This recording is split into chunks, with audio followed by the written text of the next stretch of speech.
بسم اللہ الرحمن الرحیم۔ اعوذ باللہ السمیع العلیم من الشیطان اللعین الرجیم۔ بسم اللہ الرحمن الرحیم۔ الحمد للہ رب العالمین، والصلاة والسلام علی سید الانبیاء والمرسلین، خاتم النبیین ابی القاسم محمد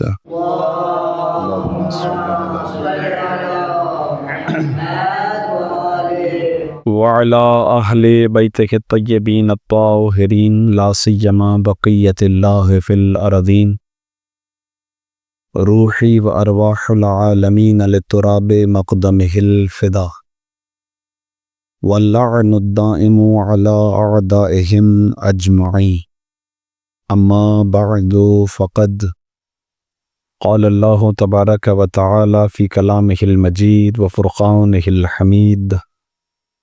بسم اللہ الرحمن الرحیم۔ یاسین والقرآن الحکیم، انک لمن المرسلین علی صراط مستقیم، تنزیل العزیز الرحیم، لتنذر قوما ما انذر آباؤهم فهم غافلون، لقد حق القول على اکثرهم فهم لا يؤمنون، انا جعلنا في اعناقهم اغلالا فهي الى الاذقان فهم مقمحون، وجعلنا من بين ايديهم سدا ومن خلفهم سدا فاغشيناهم فهم لا يبصرون، وسواء عليهم أأنذرتهم أم لم تنذرهم لا يؤمنون۔ صلوات بر محمد وآل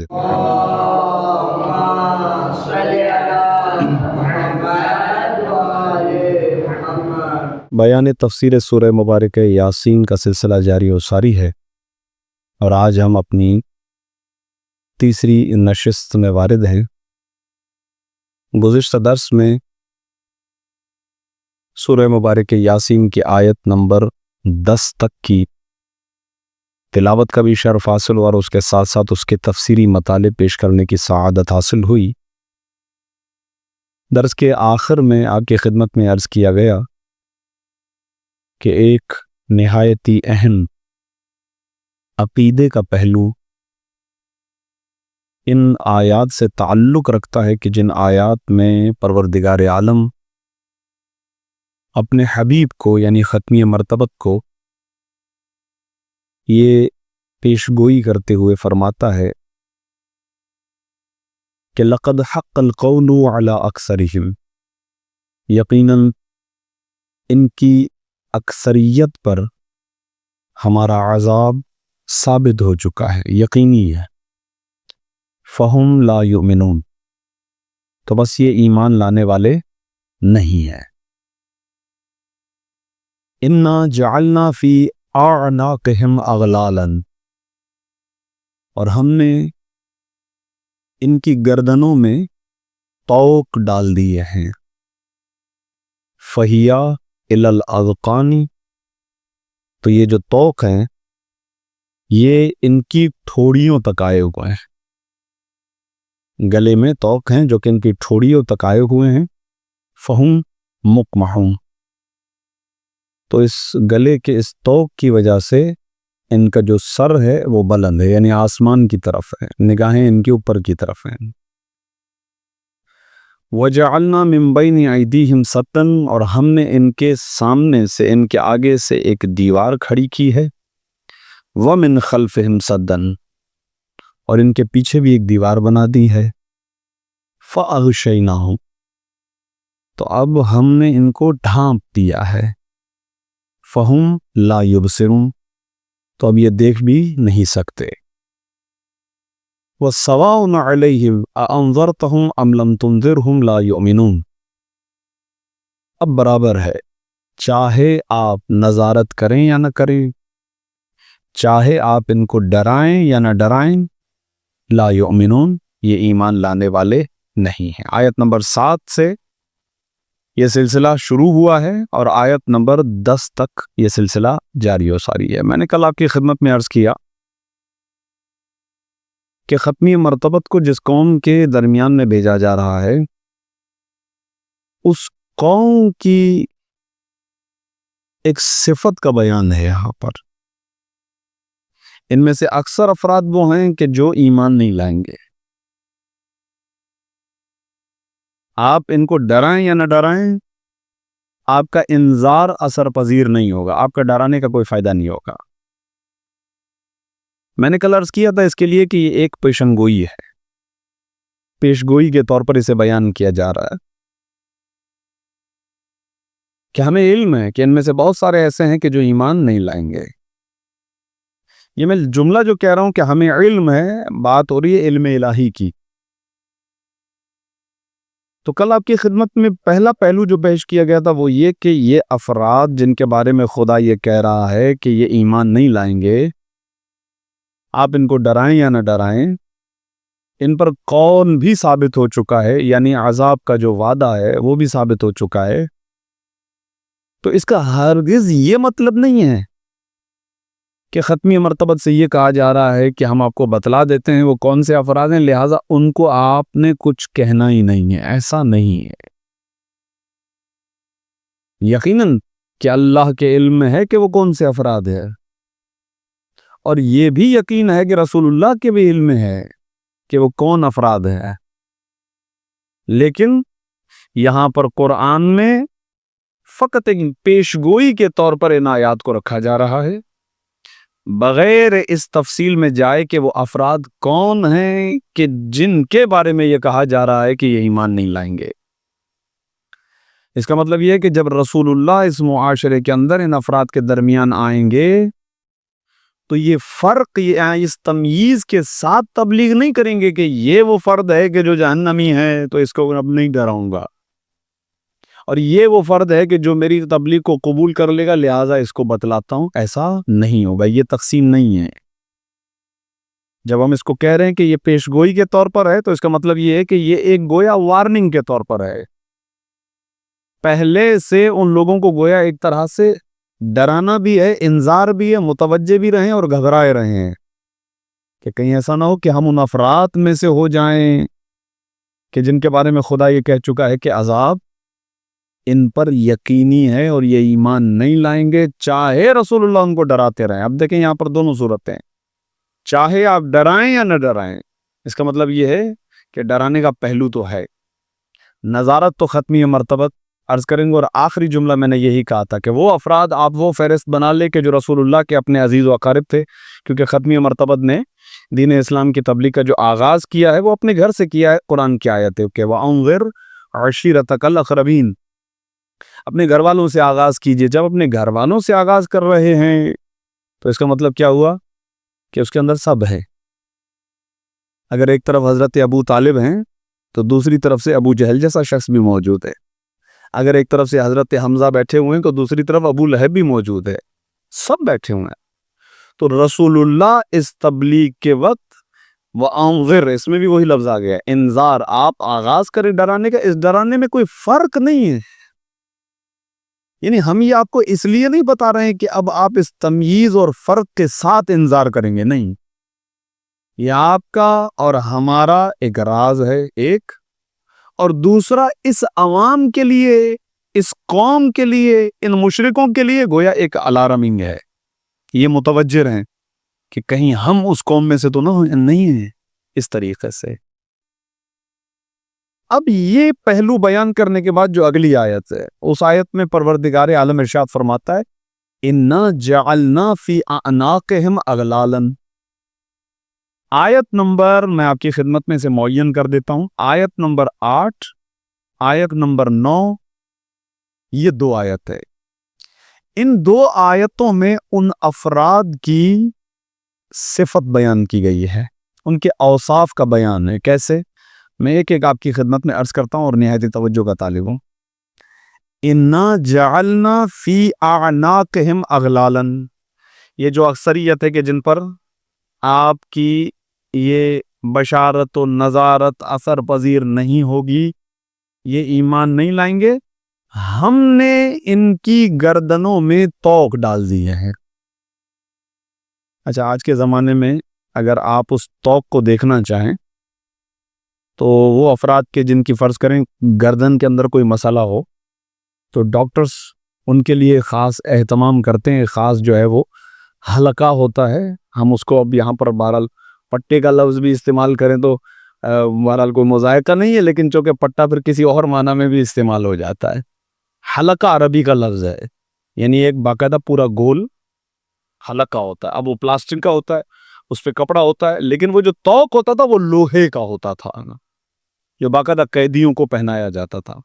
اور وہ طوق اتنا بلند ہے، یعنی جعلنا فی اعناق مغلالا، ہم نے ان کے طوق ڈال دیا ان کی گردنوں میں، فہیا الی الاذقان. اب یہ طوق جو آ رہا ہے یہ ان کی ٹھوڑیوں تک پہنچا ہوا. اب جو میں نے کہا ٹھوڑیاں، تو دیکھ رہے ہیں آپ میرا سر بھی بلند ہو گیا ہے، چونکہ اگلی آیت اسی چیز کی طرف اشارہ ہے کہ یہ اتنا ٹھوڑیوں تک اس طرح سے پہنچا ہوا ہے کہ اب ان کے سر بلند ہو گئے. غور کیجئے گا، ایک توپ پہنا ہوا ہے، توپ تھوڑیوں تک آ چکا ہے، دو سر ان کے اوپر ہو گئے ہیں. ٹھیک، یہ ہو گئے. اب ایک اور صورت دیکھیے گا. اب یہی شخص جو اس کیفیت کے اندر ہو، بعض نے تفاسیر میں لکھا ہے کہ یہ ایسے طوق بھی ہوتے تھے کہ جن سے زنجیریں نکلتی تھی، اور قیدیوں کی جو ہاتھ ہیں وہ اس طوق کے اندر بندھے ہوتے تھے. ایسے ہاتھ بھی یہیں پہ بندھے ہوئے ہوتے تھے، یعنی ایسے طوق کے جن کے اندر ایسی زنجیریں ہوں کہ ہاتھ بھی اسی طوق کے اندر ہوں. اب آپ فرض کریں ایک ایسا شخص جو اس کیفیت میں ہو، یہ میں کیفیت جان بوجھ کے بنا رہا ہوں کیونکہ یہ تشبیہ ہے ایک معنوی کیفیت سے ایک روحانی کیفیت کی طرف. نہایت توجہ کا طالب، اور اس مسئلے کو حل کرنے کے لیے دو روایات ہمارے سامنے آئیں گی. فی الحال میں فقط لفظوں پر ہوں. یہ کیفیت ہے. اب ارشاد حضرت اقدس سے اگلی آیت، میں نے کہا آیت نمبر 8 آیت نمبر 9. آیت نمبر 9 میں کیا ہے؟ وَجَعَلْنَا مِن بَيْنِ أَيْدِيهِمْ سَدًّا. اب جو اس کیفیت میں ایسا شخص ہو جس کو طوق پہنا ہوا ہے، اس کا سر اوپر ہے، اسی شخص کے لیے فرض کریں آپ، میں کہہ رہا ہوں فرض کریں کیونکہ قرآن میں یہ خود ایک تشبیہ ہے، ایک مثال ہے کہ ان کے سامنے ایک دیوار کھڑی ہے، بالکل ان کے سامنے ایک دیوار کھڑی ہے. وَمِن خَلْفِهِمْ سَدًّا، اور ان کے پیچھے بھی ایک دیوار کھڑی ہے، یعنی ان کے آگے اور پیچھے بالکل دیوار، ایسی دیوار کہ ان کو اب نقل و حرکت نہ کرنے دے، اپنی جگہ سے ہلنے تک نہ دے. فَغَشَيْنَاهُمْ، اب سمجھ لیں کہ یہ دیوار اوپر سے بھی بند ہے تو کتنا اندھیرا ہوگا، بہت اندھیرا، بالکل کچھ سدھائی نہ دے.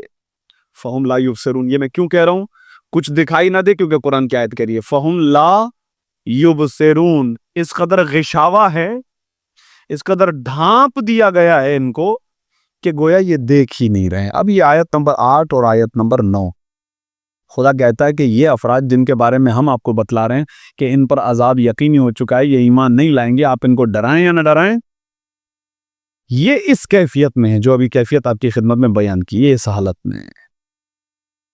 خوب میں نے زحمت دی آپ کو، لیکن کل عرض کیا تھا آپ کی خدمت میں کہ یہاں پر ایک سوال ہے، اور وہ سوال یہ ہے کہ اگر یہ اس کیفیت میں ہے تو پہلا لفظوں کو دیکھ کر آیا یہ جس طرح کے الفاظ ہیں اس طرح کی کوئی حقیقت ہے؟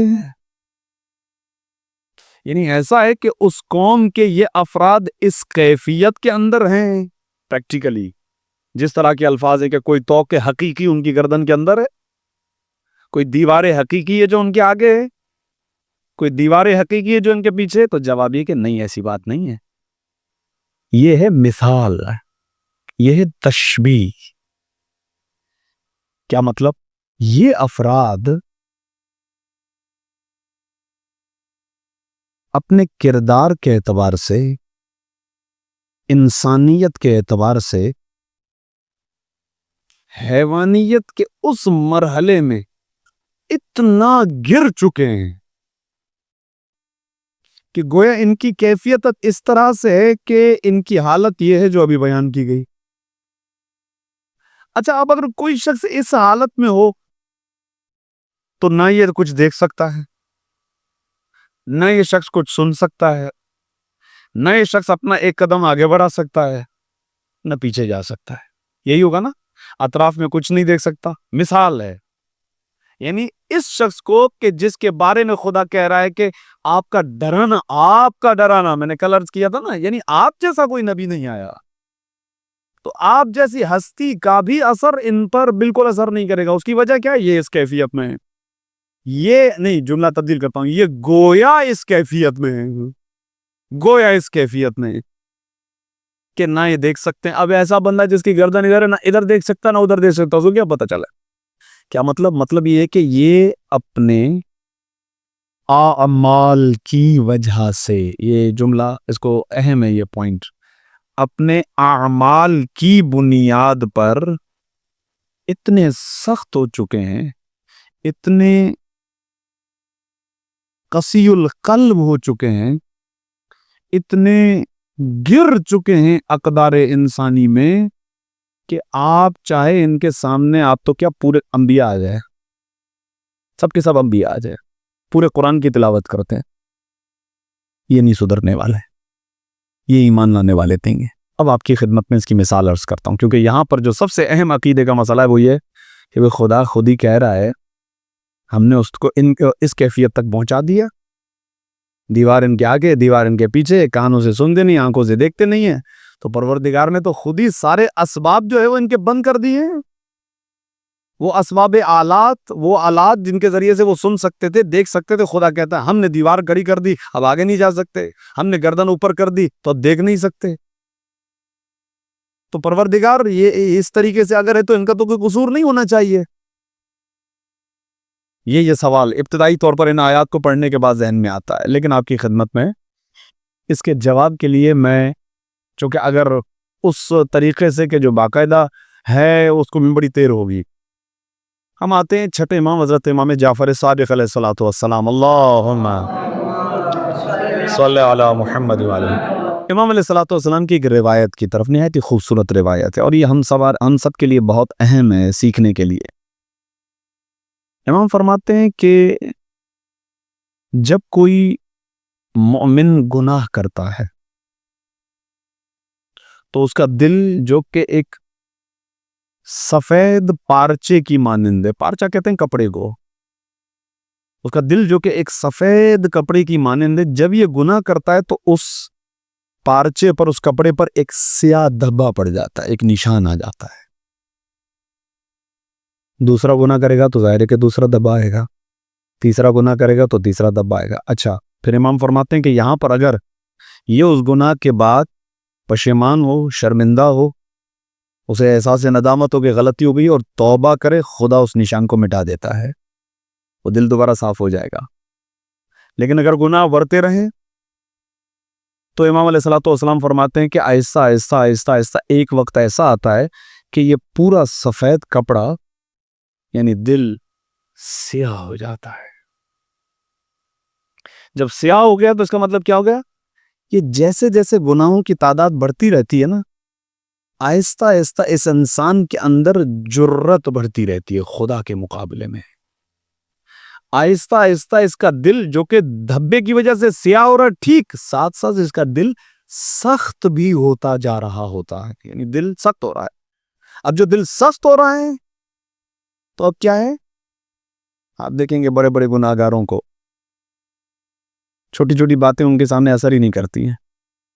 حدیث پڑھیں، قرآن پڑھیں، جو بھی پڑھتے رہیں بھلے پڑھتے رہیں، بلکہ مذاق اڑاتے ہیں.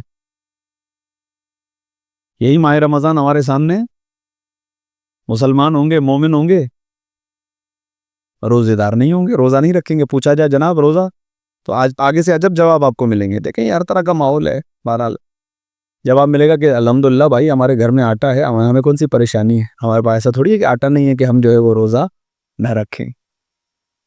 اب دیکھ رہے کتنا یہ مزاح ہے، یعنی خدا کے حکم کا تمسخر اڑانا ہے، مذاق اڑانا ہے. یہ کیا ہے؟ یہ جرت کہاں سے آ گئی؟ ایک بامعرفت شخص ایسی جرت نہیں کر سکتا کہ خدا کے امر کے مقابلے میں یہ جملے تک بول سکے. یعنی حکم روزہ، حکم خدا، اس کی پامالی کر رہا ہے. یہ جرت کہاں سے آئی اس کے پاس؟ یہ جرت آئی ہے آہستہ آہستہ گناہوں کے بڑھنے کی وجہ سے.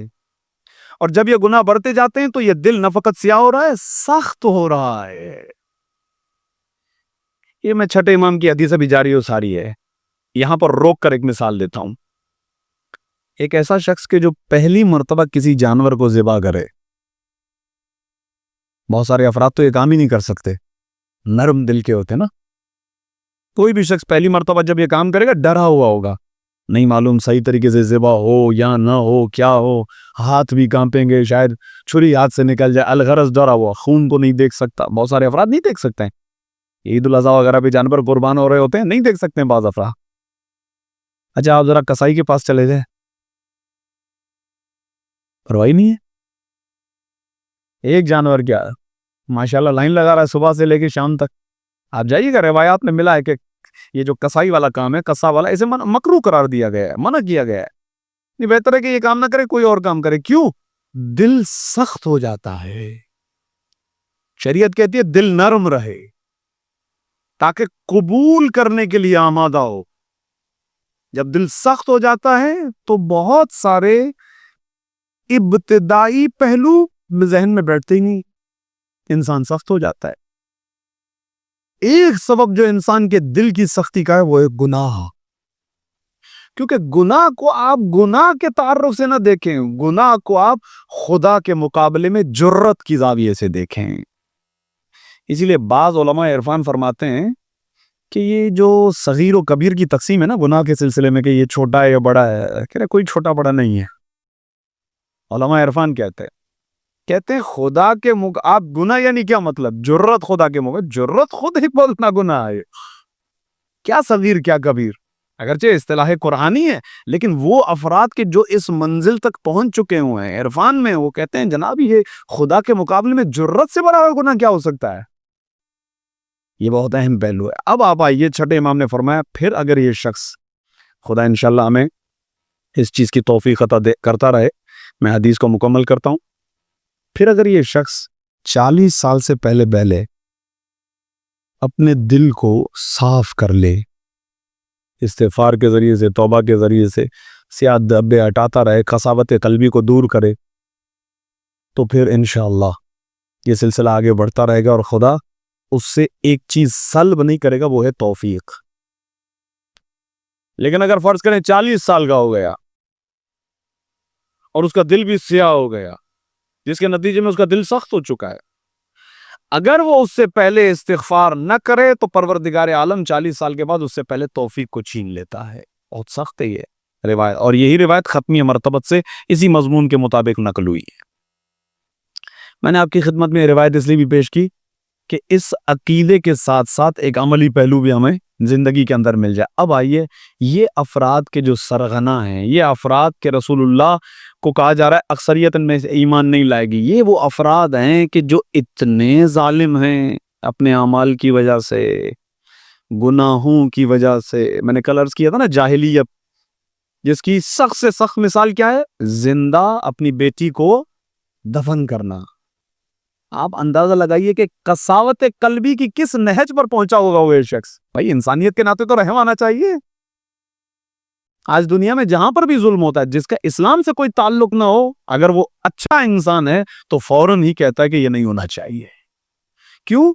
یہ کس چیز نے اسے ابھارا کہ یہ اس چیز کے خلاف احتجاج کر رہا ہے؟ انسانیت نے، جو اس کی بیدار ہے، جو کہہ رہا ہے کہ عدل اچھی چیز ہے اور ظلم بری چیز ہے۔ وَإِلَّا آپ دیکھیں، آپ اندازہ لگائیے کہ کس نہج تک ہوگی اس کی۔ یہ سفاکیت، اپنی بیٹی ہے جو بات کر رہی ہے اس سے، اسے زندہ دفن کر رہا ہے۔ یہ قساوت قلبی کا معیار۔ لہٰذا یہاں پر یہ جو کہا جا رہا ہے کہ ان کے گلے میں طوق ہے، یہ دیکھ نہیں سکتے، ان کے سامنے دیوار ہے، ان کے پیچھے دیوار ہے، یہ دیکھ نہیں سکتے، کسی چیز کو سن نہیں سکتے، یہ آگے نہیں جا سکتے، پیچھے نہیں جا سکتے، اس کا مطلب یہ کہ ان افراد نے خود اپنے ہاتھوں سے اپنے آپ کو اس مقام سے بھی نیچے گرا دیا ہے کہ جہاں کم از کم کچھ سننے کے بعد دل کے اندر کوئی تبدیلی تو آئے نہیں، اتنے سخت ہو چکے ہیں۔ اب اس کے اندر مفسرین نے سب سے پہلی جو مثال دی ہے وہ دی ہے ابو جہل کی۔ دو اور قبیلوں کا بھی ذکر ہے، لیکن ہم ابو جہل کی مثال سامنے رکھتے ہیں۔ رسول اللہ نے برابر سب کو انذار کیا ہے، یہ واضح ہو گیا۔ دوسرے مرحلے میں یہ افراد وہ ہیں کہ جو اپنے عمل کی وجہ سے اس مقام تک پہنچ چکے ہیں کہ اب رسول کچھ سمجھا بھی رہے سمجھ نہیں رہے. مثال ملاحظہ کیجئے, کون سی ایسی حجت ہے جو رسول اللہ نے قائم نہیں کی؟ کم از کم مستند روایات کے مطابق 3000 یا 3000 سے زیادہ رسول اللہ نے معجزے دکھلائے ہیں, اور ہر شخص اپنی حیثیت کے مطابق, اپنی عقل کے مطابق, اپنی فکر کے مطابق سامنے آ جاتا ہے اور آ کر کہتا ہے اچھا آپ نبی ہیں, معجزہ دکھائیے. بھئی کیا دیکھنا چاہتے ہیں آپ؟ ادھر ادھر دیکھا, سامنے درخت ہے, آپ درخت سے کہیے ہمارے پاس آ جائے. اگر آپ اسی چیز کے ذریعے سے ایمان لا سکتے ہیں نا, چلیے یہ دیکھ لیجئے, درخت آ گیا. اب درخت کیوں نہ آئے جو انہی کی محبت میں خلق ہوا ہو, کائنات پوری ان کی محبت میں خلق کی ہوئی ہے, لہذا درخت آ گیا, درخت واپس بھی چلا گیا. کنکریاں ہاتھ پر ہیں, کلمہ پڑھ رہی ہیں, جہاں سے گزر رہے ہیں بادل سر پہ سایہ فگن ہے. آغا دستغیب شیرازی نے ایک مقام پر لکھا ہے کہ بالکل ایک عرب جاہل, مدینے سے باہر رہنے والا, پتہ چلا اس کو کوئی شخص ہے جس نے نبوت کا دعویٰ کیا, دوڑتا ہوا آیا. اب راستے میں اس نے کسی جانور کا شکار کیا, زندہ پکڑ لیا اسے. اردو میں اس کے لیے, فارسی میں اس کے لیے لفظ ہے سوس مار. اب آپ اس کو اردو میں گوہ کہہ لیجئے, جو مگرمچھ کی چھوٹی سائز. آپ نے کبھی کبھار جانوروں کو دیکھا ہوگا, ایسے آپ کسی روڈ پر جا رہے ہو تو ایک یعنی روڈ کے اس طرف سے اس طرف چلے جاتے ہیں بڑی تیزی سے, چھوٹی گوپ کہہ لیجئے یا اس طریقے کا جانور, فارسی میں اس کو سوس مار کہتے ہیں. اس کو پکڑ کے اپنے ساتھ اپنے سے کپڑے میں لپیٹتا ہوا آ گیا سیدھا مسجد کے اندر. رسول اللہ سامنے بیٹھے ہوئے, کون ہے تم میں؟ محمد. ختمی مرتبت بیٹھے ہوئے, باقاعدہ توہین کے اندر.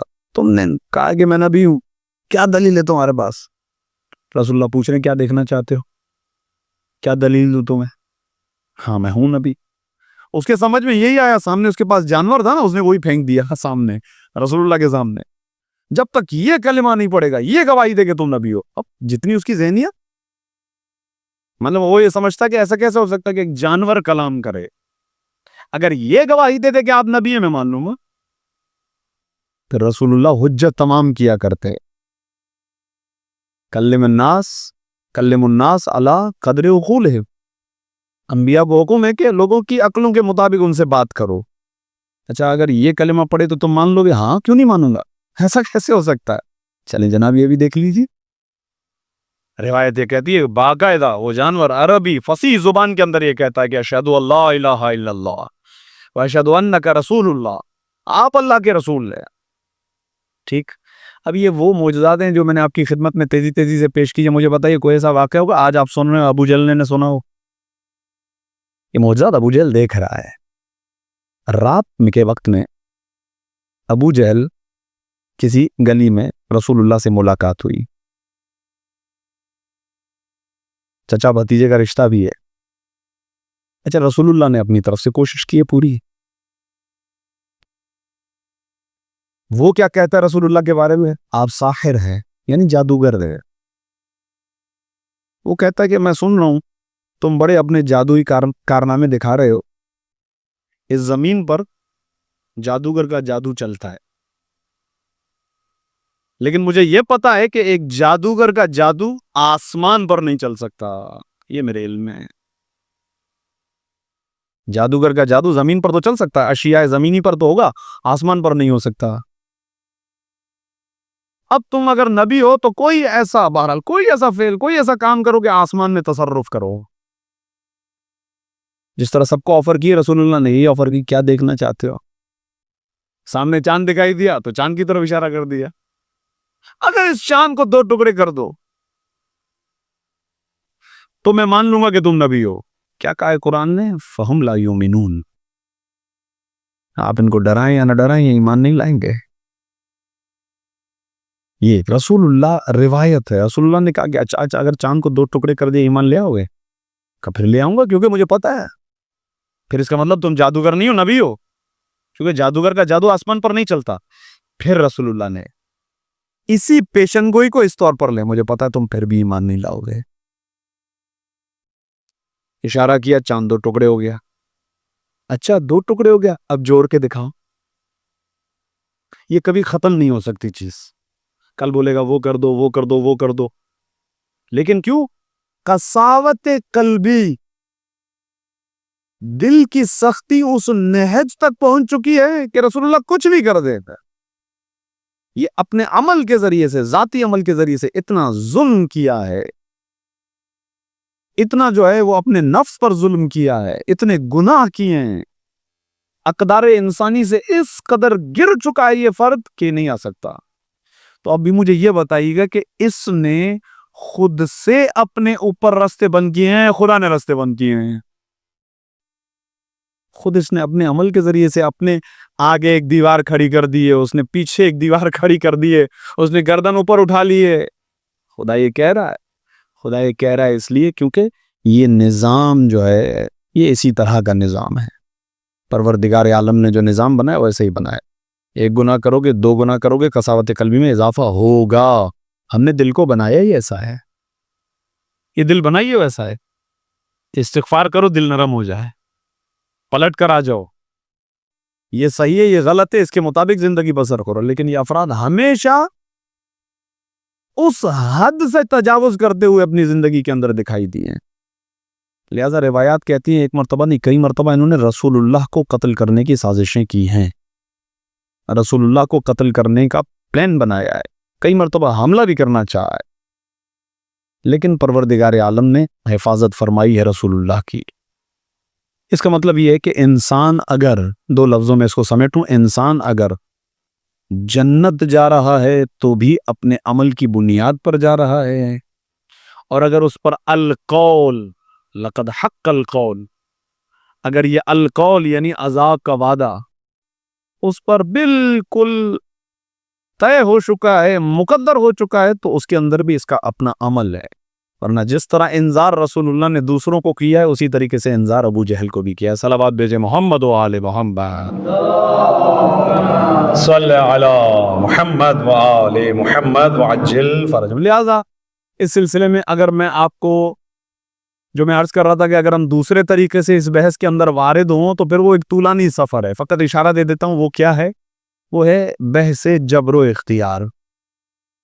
بحث جبر و اختیار جو عقائد کی کتابوں کے اندر باقاعدہ اصطلاحی نام ہے، یہ اس کے جبر و اختیار۔ مکتب تشیع نہ جبر کا قائل ہے نہ اختیار کا قائل ہے، نہ اس بات کا قائل ہے کہ 100% جو بندہ کرے اس کی مرضی ہے، خدا کے ہاتھ میں کچھ نہیں ہے، نہ اس بات کا قائل ہے کہ جو کچھ بھی ہے خدا کروا رہا ہے، بندہ بالکل اس کے بس کے اندر کچھ نہیں ہے، ہم اس کے قائل نہیں ہیں۔ بلکہ امام معصوم فرماتے ہیں الامر بین الامرین، امر ان کے مابین ہے، امر ان کے مابین ہے، اس کا مطلب یہ ہے کہ کوئی اور حالت ہے، کوئی اور حالت ہے، لیکن یہ نہیں کہہ سکتے کہ جبر ہے یا اختیار ہے۔ انما تنذر من اتبع الذکر وخشی الرحمن بالغیب فبشرہ بمغفرۃ واجر کریم۔ اے رسول یہ تو وہ افراد ہیں کہ جن کو آپ ڈرائیں یا نہ ڈرائیں کوئی فائدہ نہیں ہے، یہ تو ایمان نہیں لائیں گے۔ اب وہ کون ہیں کہ جو آپ کی نصیحت کو قبول کریں گے؟ وہ کون ہیں کہ جو آپ پر ایمان لے کر آئیں گے؟ اب ان کا تعارف، دو صفتوں کا ذکر کیا ہے، دو جزاؤں کا ذکر کیا، دو صفتیں دو جزائیں سنیں، اور آج کی حد تک انشاءاللہ درس یہاں پر روکے۔ انما تنذر من اتبع الذکر، آپ فقط ان کو ڈرا سکتے ہیں، آپ فقط انہی کو ڈرائیں، یعنی ڈرانے کا مطلب یہ نہیں ہے جیسے میں نے پہلے عرض کر دیا سب کو ڈرائیں گے، لیکن آپ کا انذار فقط وہاں اثر پذیر ہوگا، وہیں پر اثر دکھائی دے گا آپ کے انذار کا، کہ کہاں؟ جہاں من اتبع الذکر، جو شخص پیروکار ہوگا الذکر کا۔ اب ذکر کی تفصیل پہلی جو بیان کی گئی وہ یہ ہے کہ القرآن، کیونکہ ذکر خود قرآن کا ایک نام ہے، قرآن کے کئی ایک نام ہے، ان میں سے ایک ہے الذکر۔ جبکہ بعض مفسرین فرماتے ہیں کہ یہاں پر الذکر سے اگر آپ وسیع اس کا معنی پھیلائیں، یعنی نصیحت، اچھی بات، ذکر یعنی اچھی بات۔ اب اس کے اندر رسول اللہ کے ارشادات بھی آ جائیں گی، احادیث معصومین بھی آ جائیں گی۔ اگر رسول اللہ کسی اور نبی کی کوئی واقعہ بتلا رہے ہیں، کوئی قصہ بتلا رہے ہیں، کوئی حکم بتا رہے ہیں، کوئی حدیث بتا رہے ہیں، کسی اور رسول کے بارے میں بھی بتا رہے ہیں، یہ سب اس کے اندر آ جائے گا۔ یہاں تک کہ اولیاء الہی کی اچھی باتیں، ائمہ معصومین علیہ الصلوۃ والسلام کے ارشادات بھی اس الذکر کے وسیع مفہوم کے اندر داخل ہو جائیں گے۔ کون نصیحت قبول کرے گا؟ ایک وہ شخص ہے کہ جو نصیحت کی پیروی کرے دوسرا وخشی الرحمن، اور خوف رکھے، خشیت رکھے، کس سے؟ الرحمن۔ دوسری مرتبہ لفظ رحمان آیا، تنزیل العزیز الرحیم وہاں پہ آیا، بلکہ شروع میں آیا، اور اس کے بعد اب آیا الرحمن۔ خشی الرحمن بالغیب، جو رحمان کا خوف رکھے، جسے خوف خدا ہو، بالغیب، غیب کے ساتھ۔ وضاحت انشاءاللہ کل کوشش کروں گا کہ اگر وہ جہت آ سکے۔ خدا کا تصور فطرت انسانی کے اندر موجود ہے۔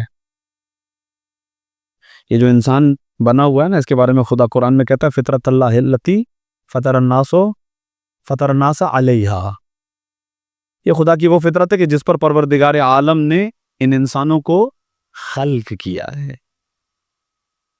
وجود خدا، احساس وجود خدا خود وجود بشریت کے اندر موجود ہے۔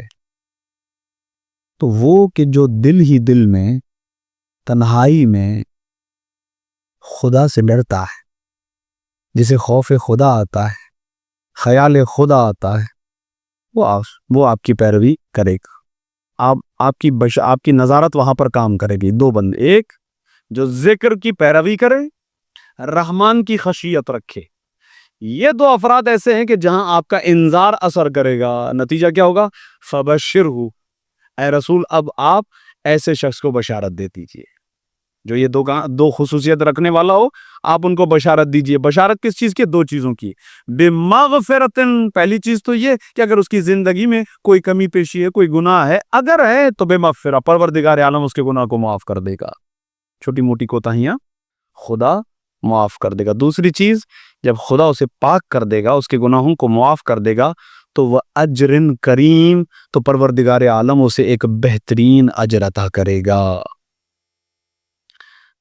ان دو آیات سے دو جملے کہہ کر آپ کی زحمتوں کو تمام کروں۔ ایک تو یہ کہ بہرحال ارادہ ہو، جب بھی کوئی اچھی بات سنے، نصیحت سنے، تو اس پر عمل کرنے کا مصمم ارادہ ایک۔ دوسرا یہ کہ جہاں پر بھی ہو خدا کے وجود کا احساس، خدا ہے، ہر جگہ ہے، جملہ تو کہتے ہیں ہم، لیکن ہر جگہ خدا کے وجود کا احساس نہیں کرتے۔ اگر ان دو صفات کے ساتھ زندگی سفر کرے گی تو انشاءاللہ اس کا نتیجہ یہ نکلے گا کہ چھوٹی موٹی کوتاہیاں پروردگار عالم معاف کرے گا، اور انشاءاللہ بہترین سے بہترین اجر عطا فرمائے گا۔ انشاءاللہ سلسلہ گفتگو یہیں سے آگے بڑھے گا۔ دعا کرتے ہیں پروردگار عالم سے کہ ہمیں قرآن سے حقیقی انس و محبت روا رکھنے کی توفیق عطا فرما، پروردگار قرآن کی تعلیمات پر عمل کرنے کی توفیق عطا فرما، بحق محمد و آل محمد ائمہ معصومین علیہ الصلوۃ والسلام کی تعلیمات کے مطابق قرآن کا حق ادا کرنے کی توفیق عطا فرما۔ پروردگار حقیقی وارث قرآن حضرت حجت کے ظہور میں تعجیل فرما، اور ہمیں اپنے مولا کے اعوان اور انصار خاص میں شمار فرما۔ ربنا تقبل منا انک انت السمیع العلیم، بجاہ محمد و آلہ الطیبین الطاہرین، اللہم صل علی محمد و آل محمد۔